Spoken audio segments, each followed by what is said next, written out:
The government tells you 62 is the first age you can touch Social Security. Most people hear that and think one of two lazy thoughts.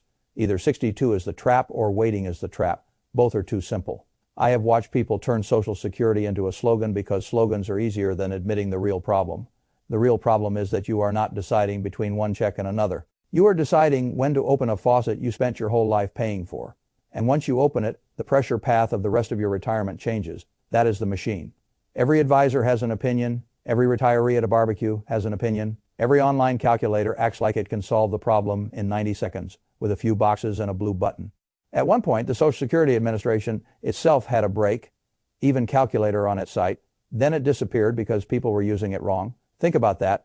The government built a tool for one of the biggest retirement decisions in your life, watched people systematically misunderstand it, and decided removing the tool was easier than explaining the decision. That should tell you something. The decision is not simple, and yet millions of people treat it like a coin flip wrapped in math. So let me give it to you the way I would want someone to give it to me. If I had to think about claiming Social Security again, I would not start with 62 versus 70. I would start with the pipe. Imagine Social Security as a pipe in your wall. You paid for that pipe every working year of your life. Every year you delay opening it. The pressure builds at 62. The pressure is lower at 67. It is higher at 70. It is highest. If you wait, the water comes out harder. That part is true. But here is what the clean little financial television soundbite leaves out. If you wait too long to turn on a faucet that belongs to you, some of that water stays in the pipe forever. You never drink it. Nobody refunds the pressure. Nobody sends a rebate to your estate because you were patient. So the whole Social Security debate is really one question. When do you open the faucet? And the answer is not always 70. Sometimes waiting is intelligent. Sometimes waiting is expensive. Sometimes claiming at 62 is impulsive. Sometimes claiming at 62 is one of the smartest financial decisions a household can make. You cannot know which one you are dealing with until you look at the full machine. So let me build the machine. I am going to use a fictional man I will call Professor Pat because a lot of people need a neutral face before they can stop arguing with the numbers. Pat earned about $90,000 in his final working year. That is a very realistic upper middle class number. Not billionaire money, not poverty. Just a life most people would call decent. Pat has three basic choices. He can claim at 62 and collect about $2,238 a month. He can wait until full retirement age, which for most of you watching is 67, and collect around $3,198 a month. Or he can wait until 70 and collect about $3,966 a month. That is a big spread. A lot of people stop right there and think, well, obviously I should wait because the later number is bigger. That is kindergarten finance. The actual question is not which number is bigger. The actual question is which stream of money produces the most value across the life you are likely to live. With the spouse you are married to inside the tax system you actually face, while your portfolio and your health are behaving the way real portfolios and real bodies behave. That is very different from staring at 3 monthly benefit numbers. Now the classic break, even crowd likes to do simple arithmetic. Take the lower check sooner for more years. Take the higher check later for fewer years. See where the totals cross. That framework is useful, but only if you realize how fragile it is. The Social Security Administration has long assumed an average life expectancy of around 84 for someone who has already reached 62, not 79 at birth. That is a different number. If you have already made it to 62 without a major catastrophe, the actuarial tables say you probably have around 22 more years. Now, watch what happens if Professor Pat lives to 84 and files at 62 with no cost of living adjustments in the model. He ends up collecting roughly $615,000 total. If he waits until 67, he gets a bigger monthly check but fewer monthly checks. And in this simplified version, he actually ends up with less overall filing early wins by something like $72,000. That is the moment amateurs get excited. They think they found the loophole. They think the whole retirement industry is wrong. Then reality leans in, change one assumption, and the answer starts moving. Drop his life expectancy by just 3 years from 84 to 81. And the recommended strategy changes. Drop it again and the whole decision can compress into the middle of the break. Even answer flips because the thing driving the model is not your intelligence. It is your mortality. And mortality is not a line item you can control. That is the first big truth. The real variable is not benefit size. The real variable is how long and in what condition you will be around to use it. And right there you can already see why the online hot takes are nonsense. They act like there is a universal right answer. There is not. There is only the right answer for the body, family, taxes, and assets sitting behind your face. But let us keep turning the machine. The second thing most basic calculators butcher is COLA. People love to run break, even numbers with cost of living adjustments set to 0 because it makes the math tidy. Retirement is not tidy. Social Security benefits are adjusted for inflation. And when your base benefit is larger because you waited, your annual inflation increases are also larger because they are being applied to a bigger number. A 3% increase on $3,966 is not the same thing as a 3% increase on $2,238. The compounding separates the paths. Over time, that difference becomes very large.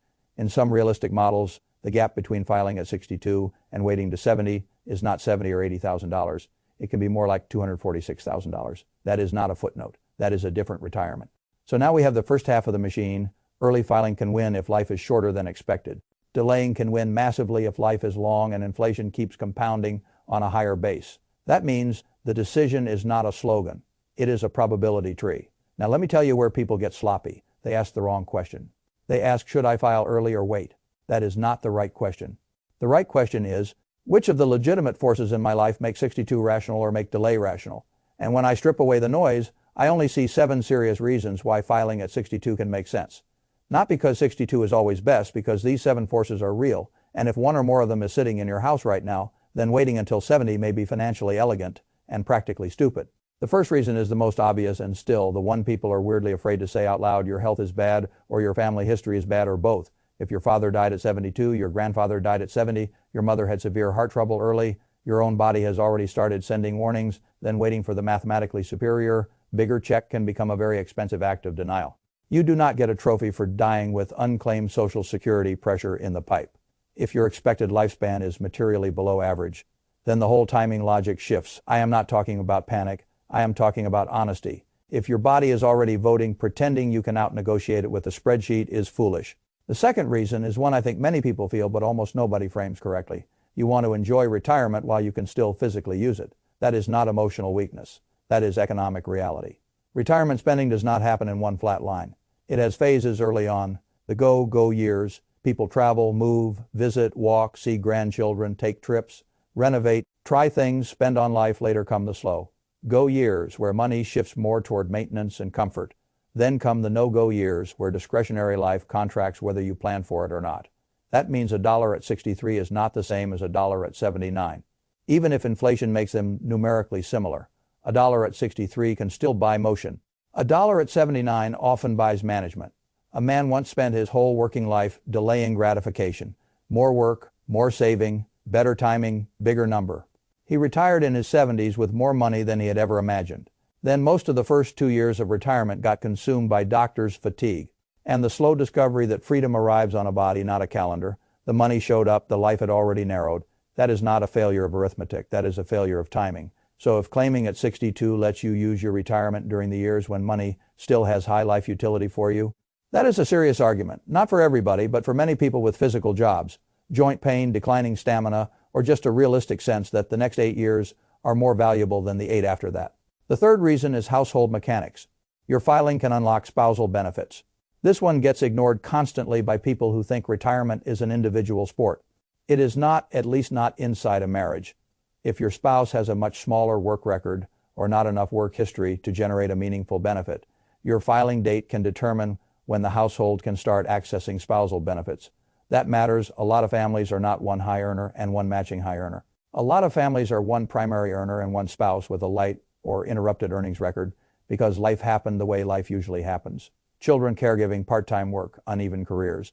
When the higher earner delays, the household may also be delaying access to other money it could legitimately use. So what looks like patience in one column can look like foregone household cash flow in another. This is why analyzing Social Security as if you are a floating individual with no spouse, no dependency, and no interaction effects is amateur work.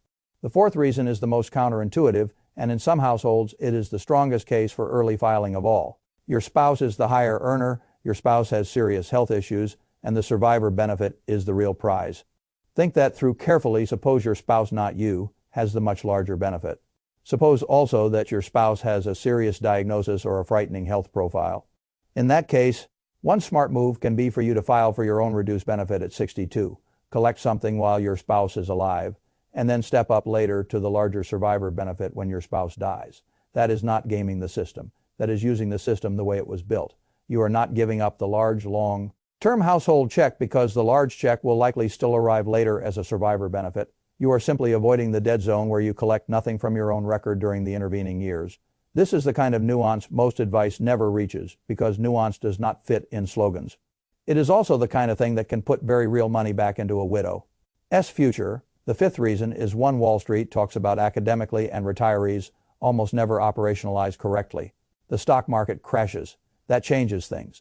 If you retire with a portfolio and the market drops hard, 30%, 40%, 50%, the worst thing you can do is start liquidating beaten down assets just to fund daily life. That is sequence of returns risk. The early years matter more than the later ones. A bad opening stretch can do damage that a pretty average long-term return number will never confess to you. In that kind of environment, filing for Social Security at 62 can function as a hedge. It creates a government-backed income floor.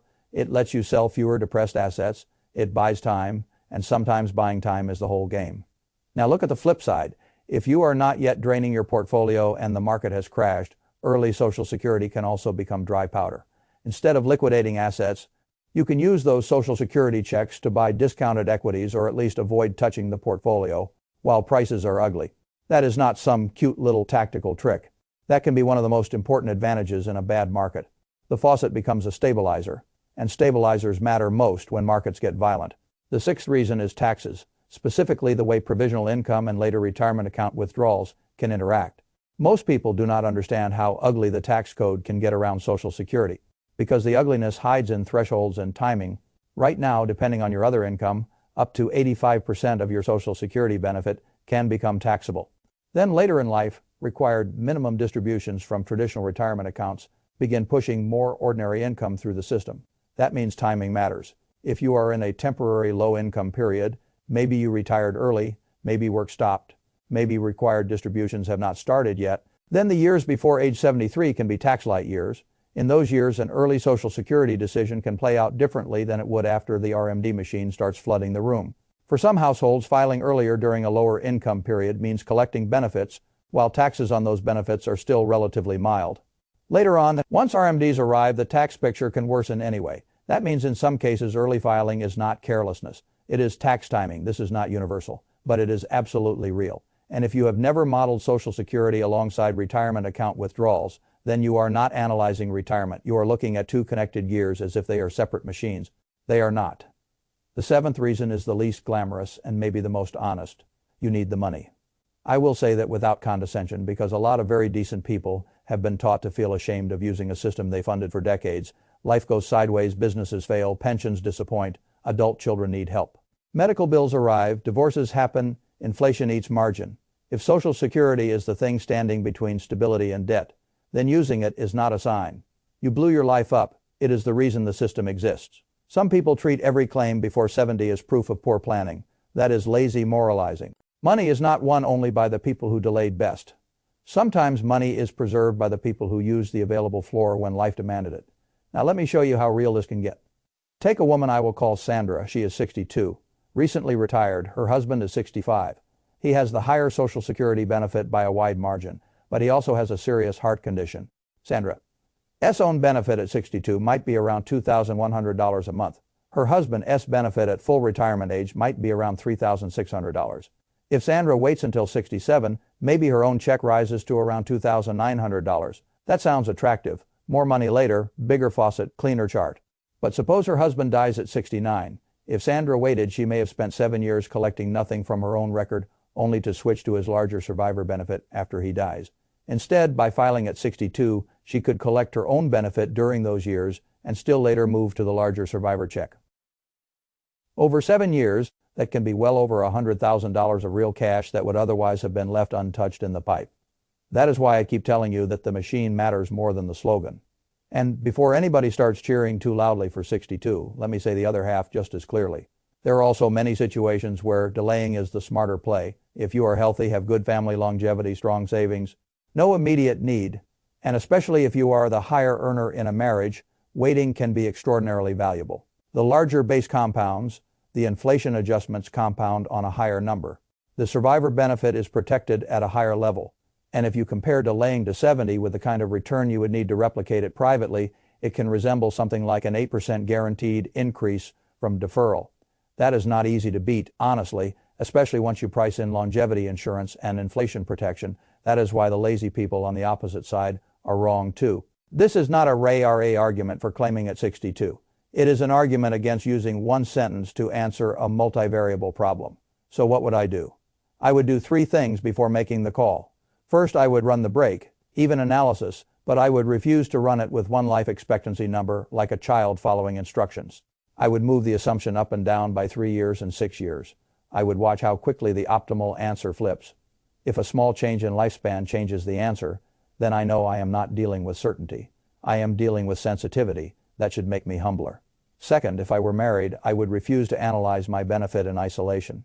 I would model the household spousal benefits, survivor benefits, sequence of claiming health on both sides, who is likely to die first, who is likely to need the larger late life income. You do not get to call yourself disciplined while ignoring the person sleeping next to you.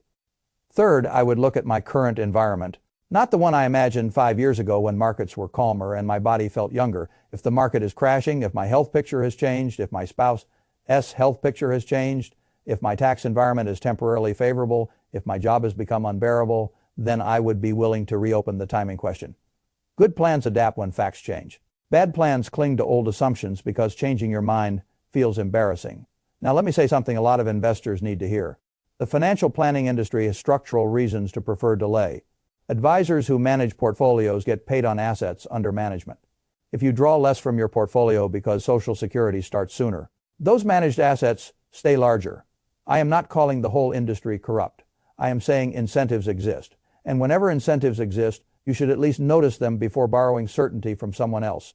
As advice, in retirement, the danger is rarely one bad decision. The danger is outsourcing your thinking to people who are not carrying your body, your spouse, your tax return, or your life expectancy. So here is the clean conclusion. There are 7 legitimate reasons why claiming at 62 can make sense.